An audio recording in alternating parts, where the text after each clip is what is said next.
to work, boy.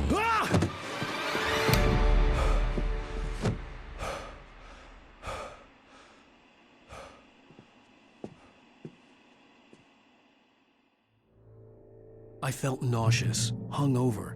Only anger kept me going. I can't tell reality from dream anymore, but it seems I have an imaginary editor to help me. She's an old woman in a funeral dress. I call her Barbara Jagger. She's very strict. I'm writing faster and faster. My manuscript is being heavily revised. The edits are getting very aggressive, and each day there's less of me and more of her.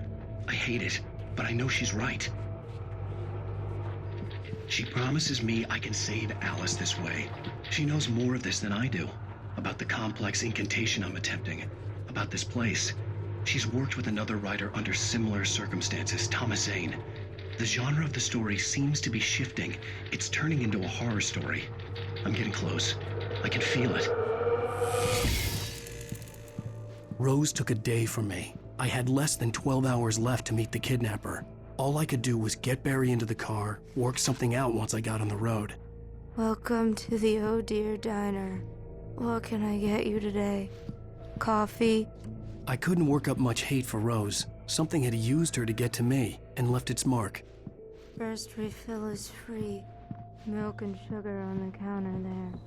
Would you like... My gun and flashlight were gone. I'd have to find a way to get Barry into the car as quickly as possible. There was no time to waste. Mr. Randolph liked Rose. That little smile she had. How she was still sweet when life had tried so hard to make her bitter. It wasn't any of his business what she did in her trailer.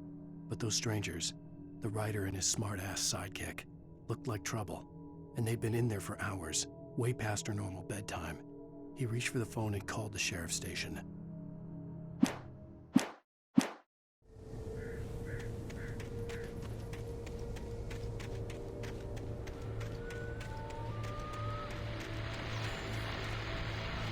I just stepped outside to catch a breath of fresh air. Let me tell you, the weather's getting heavy.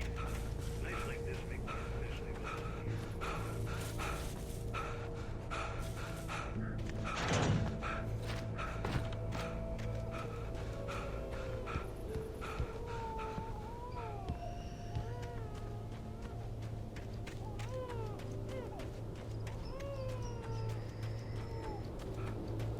Oh, you're gonna get it now.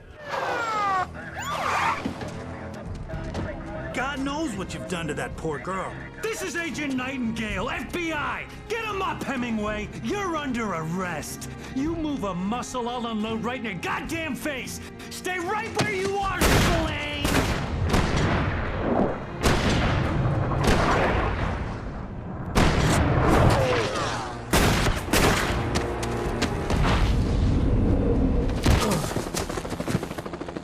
What are you?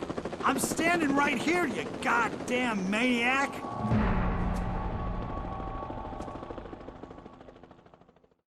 I hated to leave Barry behind, but there was no way I'd miss my appointment with the kidnapper. Give it up, Mr. Wake. Come on. Make it easier. Get after it! Don't let him get away! Move it! Move it! Move it!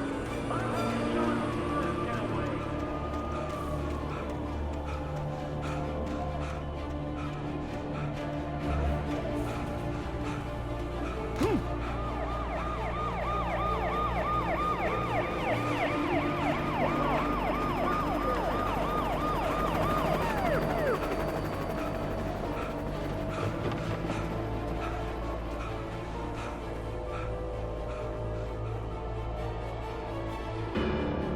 There he is! There he goes! Okay, men, keep your eyes peeled. He's gonna try to make it through here. This way! Oh, damn. Man out! Here! Here! Where'd he go? I lost him!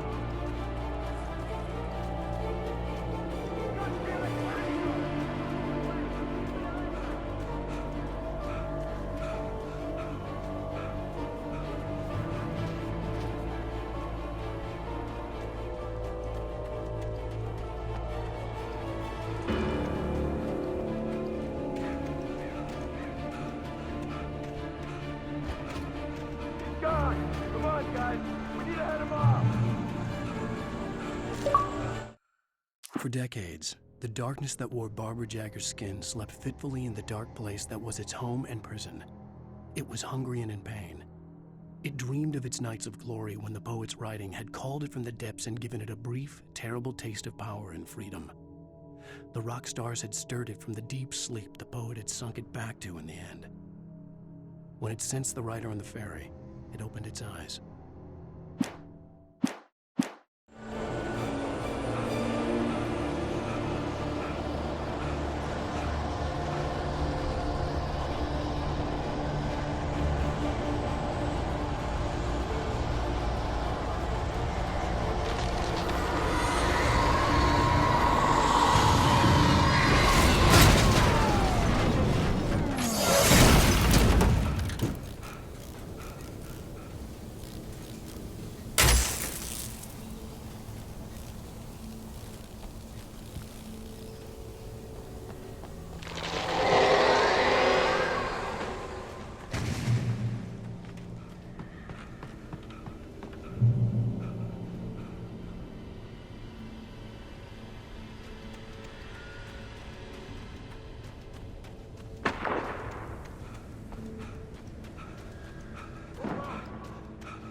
Search the area!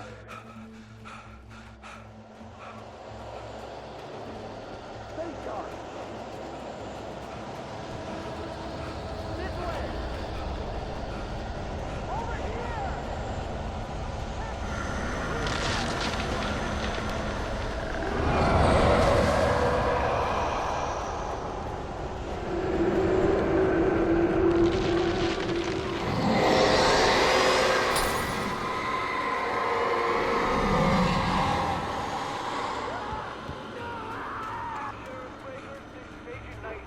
I've lost contact with most of the men you assigned to me.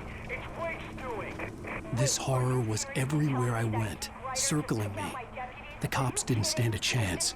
They were after a writer, not a monster. He's the guy we're chasing. If it's not him, who then? Bigfoot? Over. I don't know yet, but I'm not in the habit of jumping to conclusions. That tends to come back and bite you in the ass. Out.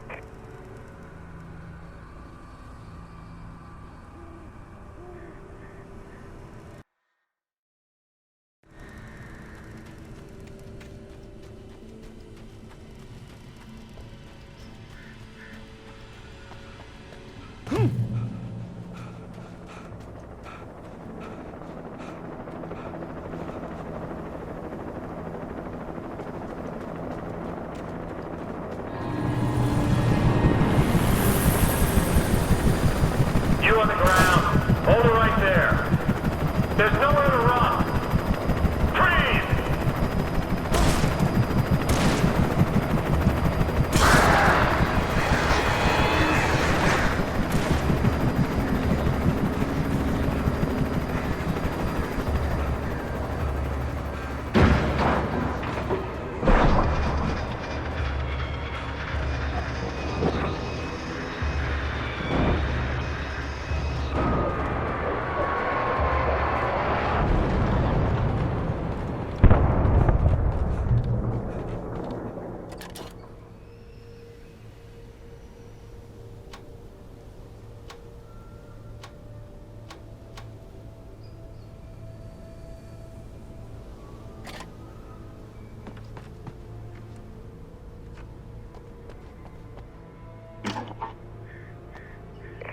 This is James. Mulligan, Thornton, come in. Over.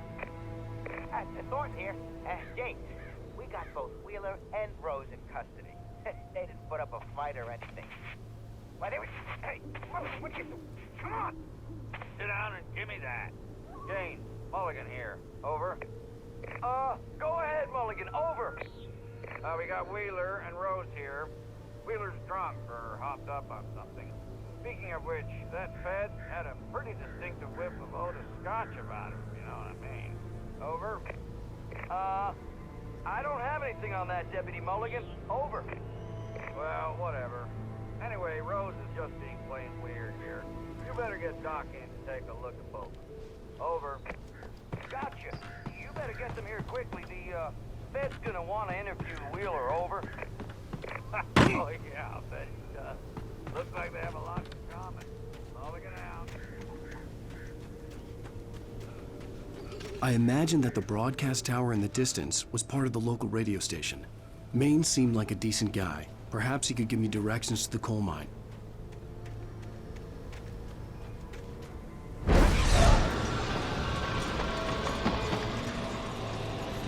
Unnatural shadows clung to the gate. The darkness that was after me was trying to stop me. I wouldn't get through without blood.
It took me a moment to recognize the flashbang grenades. They were an ideal weapon for my situation. Team 1, come in. Over. Team 1, this is Sheriff Breaker. Report.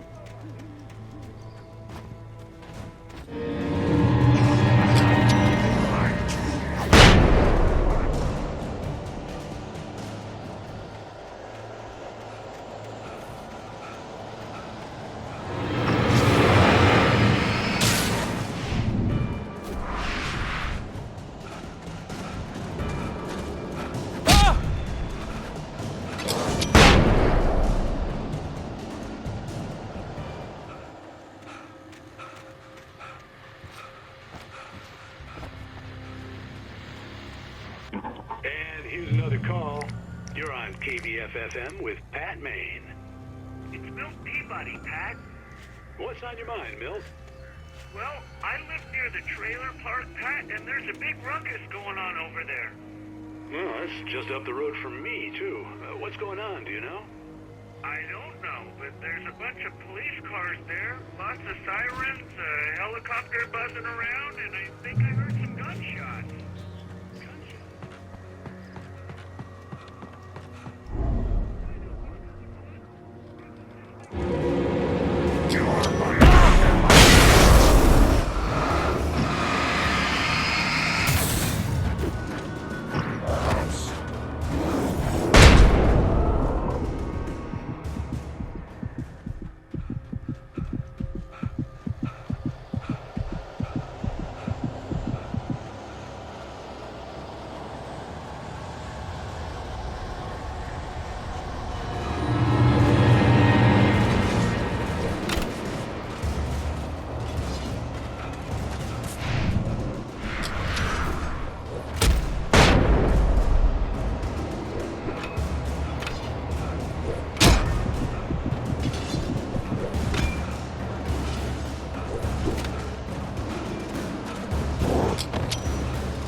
I hoped Maine could lend me a car to get to the coal mine.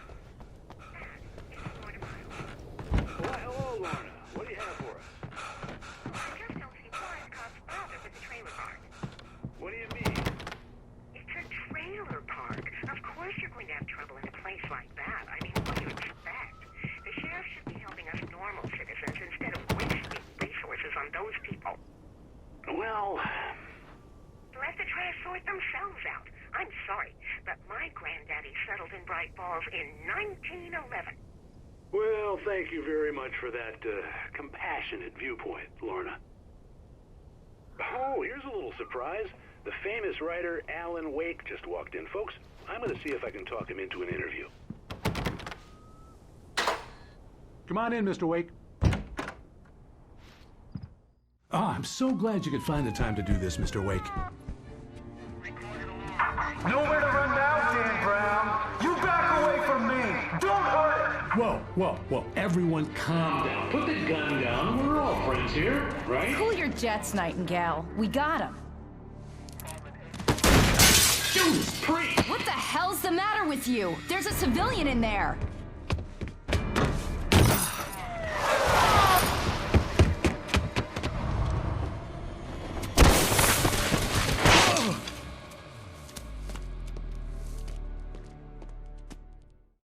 I'll get you yet, even if it kills me. You hear me?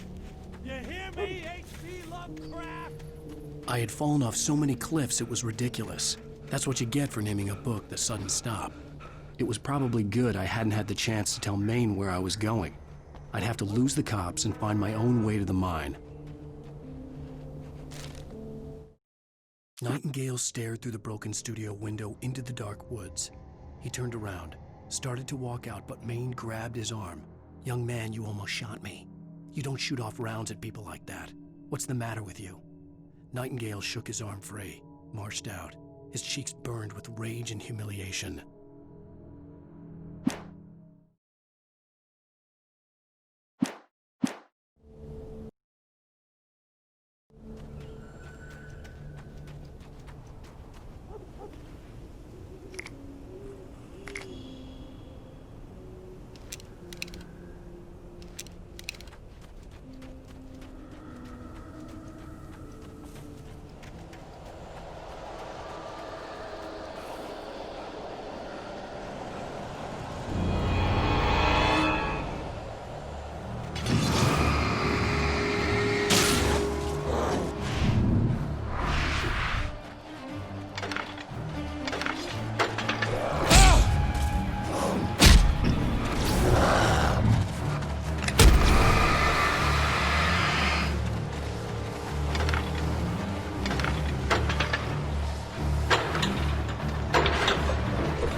There was no sensible reason for the power company work lights to be here.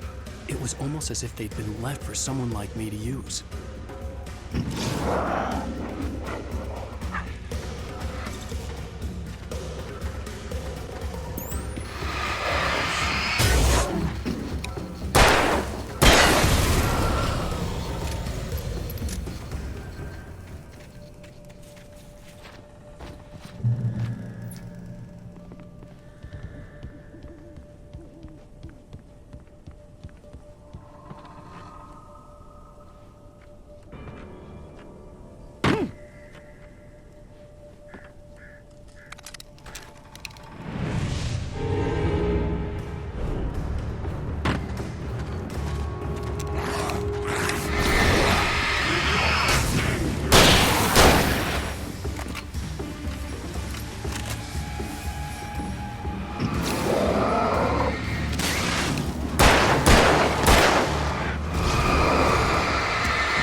Sarah trusted her gut, and her gut said Agent Nightingale was an asshole. He felt wrong, and it wasn't just the smell of stale booze. It was in the way he flashed his badge, pulled rank, the look in his eyes when he wanted answers. Where was Alan Wake? What was this about an accident? Where was his wife? And most importantly, why did she let Wake go? He wouldn't answer her questions. Federal business was all he'd say.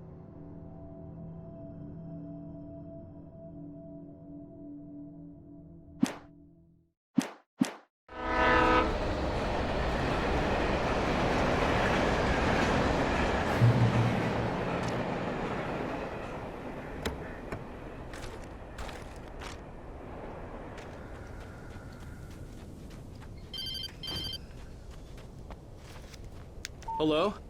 The most stubborn man I've ever met. Alice? Alice? Alan, I'm so afraid. It keeps me in the dark. Please help me. I look at you, Alan, and it's not you. Something else. Looking out from behind your eyes. Alice, I'm here. I'm so alone here. It's all gonna go to hell. You need to be careful. Cooperate. The connection had been terrible, but that wasn't the only thing that hadn't been right with the call.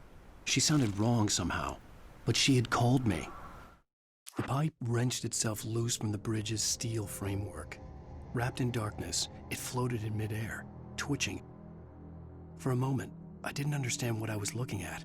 The heavy object lurched at me with impossible force. I threw myself out of the way, but just barely. When I turned my flashlight on it, it shook in a dark rage before it flew at me again.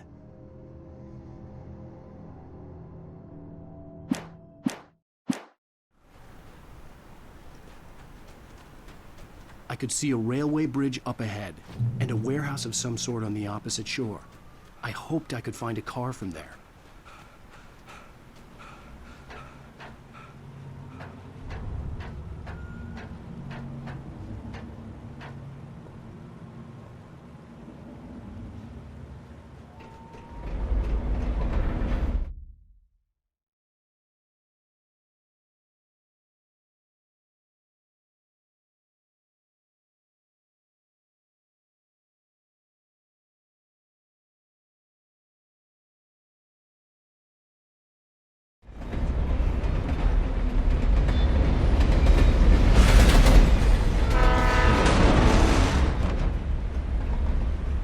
The darkness that was pursuing me was growing stronger, and it was taking over everything in its path.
I slammed the door shut right in his smug face.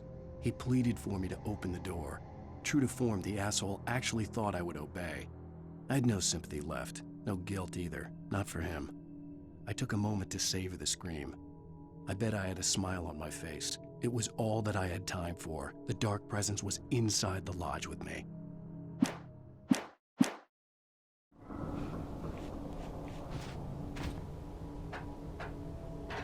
As a teenager, just starting to get interested in writing, Stephen King had been a source of inspiration to me.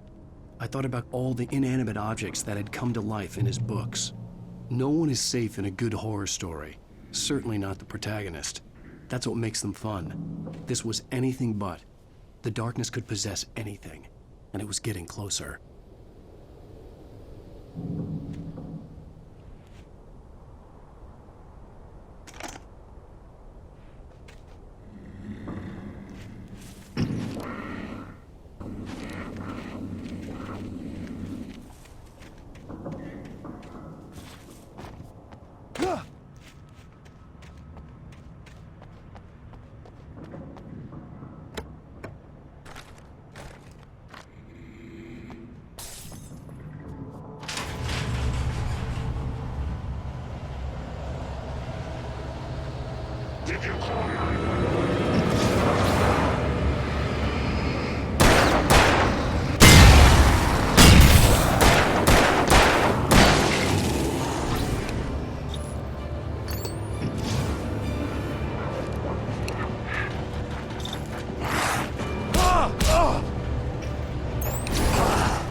We take the facts of our existence for granted, unaware that they are merely a thin veneer of desperate self-delusion, covering a vast cosmos of madness.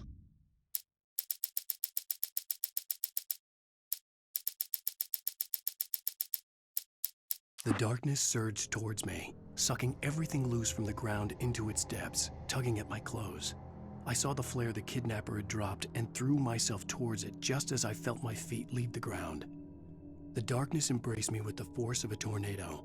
Somehow I managed to light the flare. The darkness roared and cast me away. I fell toward the dark waters of the lake far below.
the stars are right.